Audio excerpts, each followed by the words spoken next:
kinh nghiệm đáng để học hỏi. Với lại mình cũng muốn cảm ơn Mr.Quang from the IELTS and TOEIC for showing me how to create the slide effects.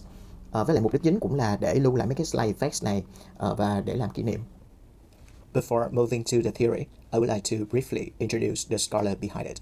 Merrill Swain is the professor in Merida at the Ontario Institute for Studies in Education, or OISE, at the University of Toronto.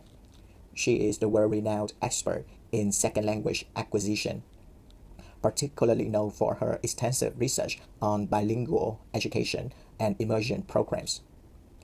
In terms of academic leadership, she also served as the president of the American Association for Applied Linguistics in 1998. In the 1970s and 1980s, research in second language acquisition was largely dominated by Stephen Krashen's input hypothesis. This theory claimed that comprehensible input alone was sufficient for language acquisition. As a result, speaking and writing were seen mainly as outcomes of learning, rather than as mechanisms that actively contribute to learning. However, this input-centered view was challenged by Merrill Swain through her research on Canadian French immersion programs.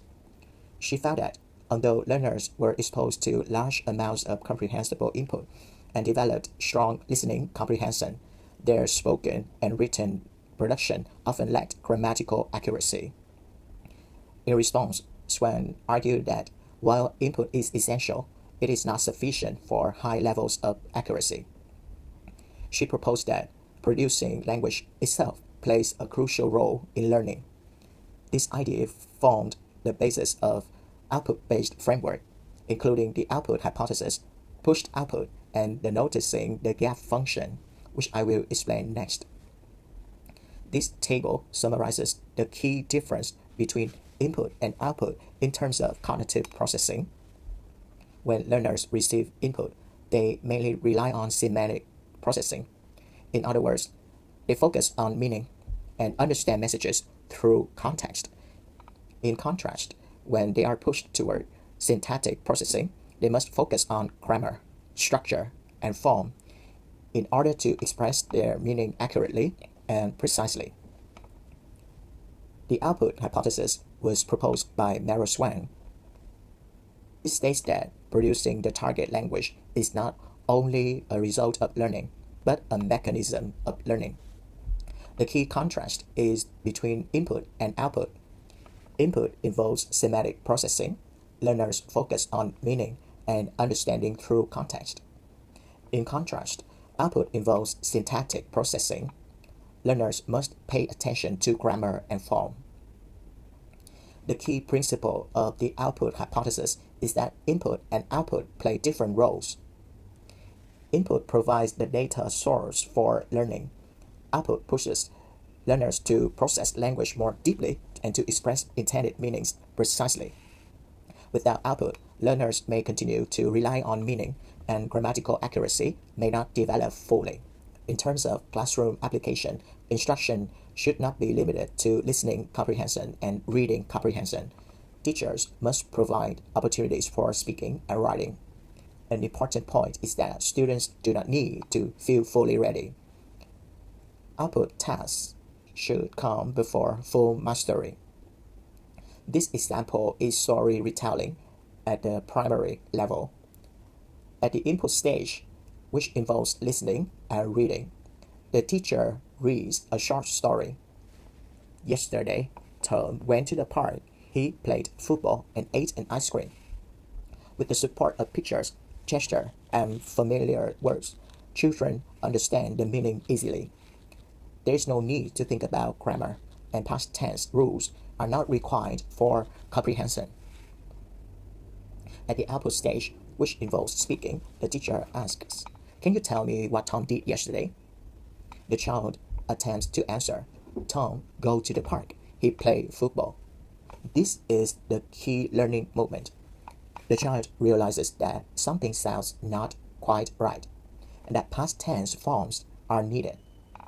For teacher support, the teacher models the correct form by saying, "Yes, Tom went to the park. He played football." As a result, the learner notices the grammar gap and learning occurs through correction and comparison. This example shows clearly why the output hypothesis works. Listening and reading help learners understand meaning. Speaking and writing force learners to think about form. Making mistakes is a necessary part of learning. Output helps learners notice what they do not know yet. The key message is that learners do not need to feel ready before speaking. Speaking and writing are what make them ready. Pushed output was developed within Merrill Swain output-based framework. The key idea is that simply speaking is not enough. Learners must be pushed to produce language that is accurate, coherent, and appropriate.